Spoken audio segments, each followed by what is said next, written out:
మూడు రాజకీయ పార్టీలు ఉన్నాయని విషయం మీకు తెలియలేదు కాదు. BJP, Janasena, TDP. ఒక పక్కన మన రాజకీయము చాలా గమ్మత్తుగా అయిపోయింది.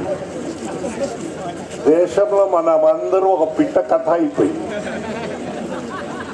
కోడి కత్తి నుంచి గుళ్ళు రాయి వరకు వచ్చేస్తాం. ఇంకా ఈ పిట్ట కథలతో వింటే మన భవిష్యత్తు ఎట్లా అనేది మన ముందు ఉన్న ప్రశ్న. అదృష్టం ప్రజాస్వామ్యంలో సమయానికి ఎన్నికలు వస్తాయి. ఎన్నికల్లో విచిత్రమైన విషయాలు కూడా కనిపిస్తాయి. ఆ విచిత్ర విషయాలు మనం అందరూ అనుభవిస్తూనే వచ్చాం.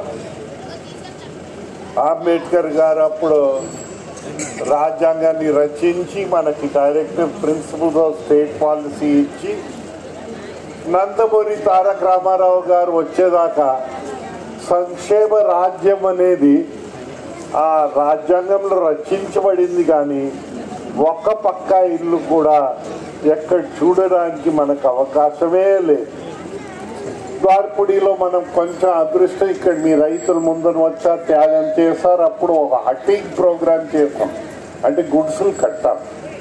మీలో కొందరు పెద్దలు, నా వయసు ఉన్న వాళ్ళకి ప్రత్యేకంగానే, ఏదైతే అప్పుడు మేము యువకులు కనుక నల్ల వెంట్రుకలు ఉన్నాయి, ఇప్పుడు తెల్ల వెంట్రుకలు అయిపోయాయి. అయితే సంక్షేమ రాజ్యంగా మన రాజ్యం వెళ్ళాలి. ముందు వెళ్తేనే మనం అందరు కలిసికట్టుగా బాగుపడటానికి అవకాశం ఉంటుంది. సమస్యల నాగరిక ప్రపంచంలో చాలా సమస్యలు ఉంటాయి. ప్రాథమిక విద్య, ప్రాథమిక ఆరోగ్యానికి ఏ నాగరిక ప్రపంచం ఒక ప్రాధాన్యత ఇస్తారు. మనకు సావు ఎక్కడ వచ్చిందంటే, మనకి 10 లక్షల మంది పిల్లలకి 5 సంవత్సరాల్లో పాఠశాల లేకుండా మన విద్యాశాఖ మంత్రిగా చేసేస్తారు. దాంట్లో 5 పాఠశాలలు విజయనగరం అసెంబ్లీ నియోజకవర్గంలోనే ఉంది. పాప మా చిన్న పిల్లలు, మొదట ప్రధానమంత్రి గారు నెహ్రూ గారు జన్మించిన రోజు ఒక గులాబీ పువ్వు ఇచ్చి ఎండిఓ గారికి సమర్పించి, మా విద్యకి దూరం చేయకండి ఆ 5 గ్రామ పిల్లలు వారు ప్రాధాయపడ్డారు. మీ అదృష్టం, మీ దగ్గర ఆ దుస్సాహసం చేయలే. ఏదైతే అంత ముందన మీరు దేశానికి ఒక మార్గదర్శిగా చూపించారు. ఇక్కడ మీ మాస్టర్లందరూ ముందర వచ్చి, పిల్లలందరూ ముందర వచ్చి చిట్టి గురువులుగా తయారయ్యి దేశానికి నిరక్షరాస్యత ఎలా తొలగాలి మీరు రుజువు చేయడంతో